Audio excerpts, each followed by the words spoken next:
नाज़रीन किराम अस्सलामु अलैकुम वरहमतुल्लाहि वबरकातुह। क़ुरबानी के अय्याम में सबसे अहम अमल जो अल्लाह रब्बुल आलमीन को पसंदीदा है, महबूब है, वो अमल जानवर का खून बहाना है। अज़ीज़ान मुहतरम, बहुत से ऐसे मसाइल हैं जिनकी जानकारी हमें होना बहुत ज़रूरी होता है, और ज़ाहिर है यह इबादत है, और इबादत के ताल्लुक़ से मसाइल का मालूम होना, उसके ताल्लुक़ से उसके फ़ुरूआत मसाइल, उन तमाम चीज़ों का जानना हमारे लिए ज़रूरी होता है, तभी हम जाकर क़ुरबानी सही तरीक़े पर अदा कर सकते हैं। तो आइए इंशाअल्लाह कुछ मसाइल हम आपकी खिदमत में पेश करेंगे। क़ुरबानी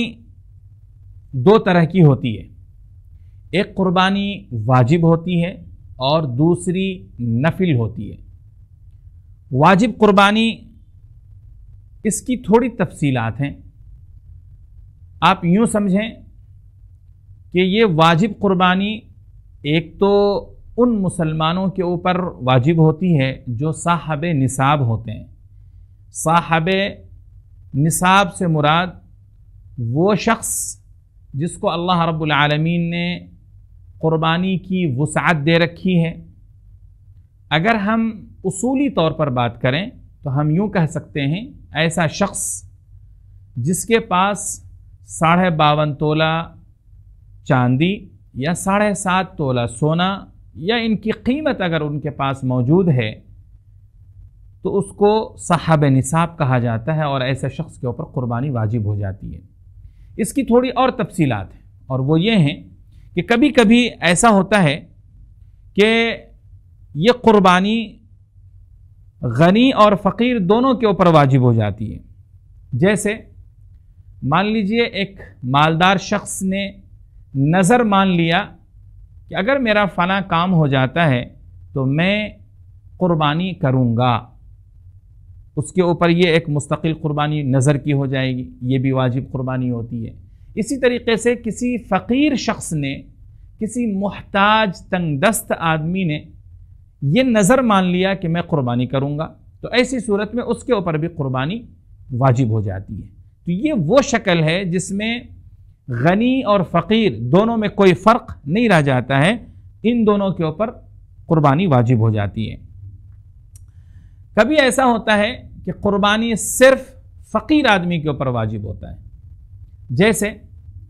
क़ुरबानी के जानवर को ख़रीदने के लिए अगर कोई गरीब शख्स गया और उसने क़ुरबानी का जानवर ख़रीदा,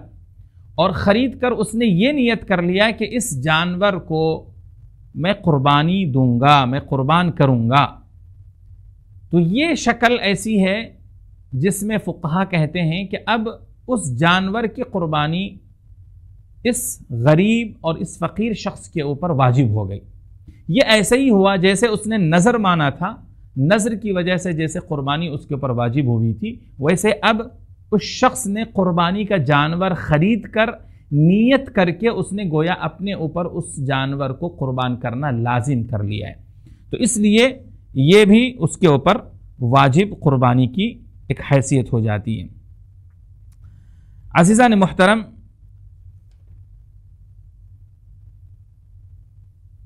नफल क़ुरबानी की अगर हम बात करें तो नफल क़ुरबानी के लिए आप ये याद रखें कि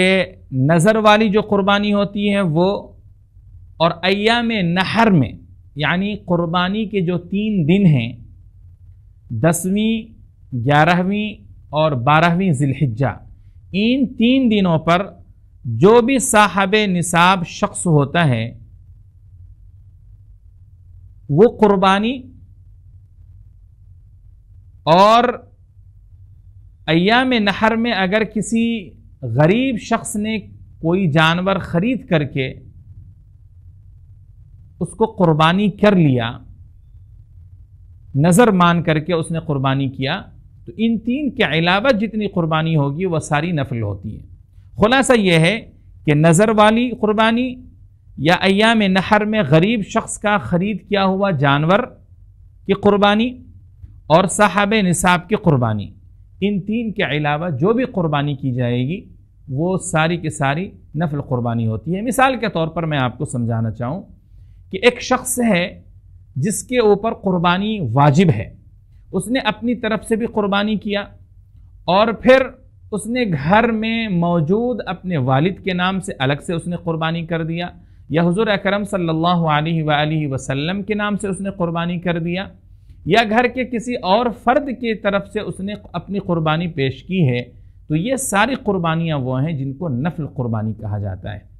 तो ख़ुलासा कलाम ये निकला कि क़ुरबानी की दो किस्में हैं, एक वाजिब क़ुरबानी और दूसरी नफल क़ुरबानी। वाजिब क़ुरबानी में मैंने वो सारी तफसीलात आपको बताई हैं कि अगर कोई नज़र मान ले तब भी क़ुरबानी वाजिब हो जाती है, या क़ुरबानी के 3 दिनों के अंदर अगर वो साहब दौलत हो जाता है, साहब निसाब हो जाता है, तो उसके ऊपर भी क़ुरबानी वाजिब हो जाती है।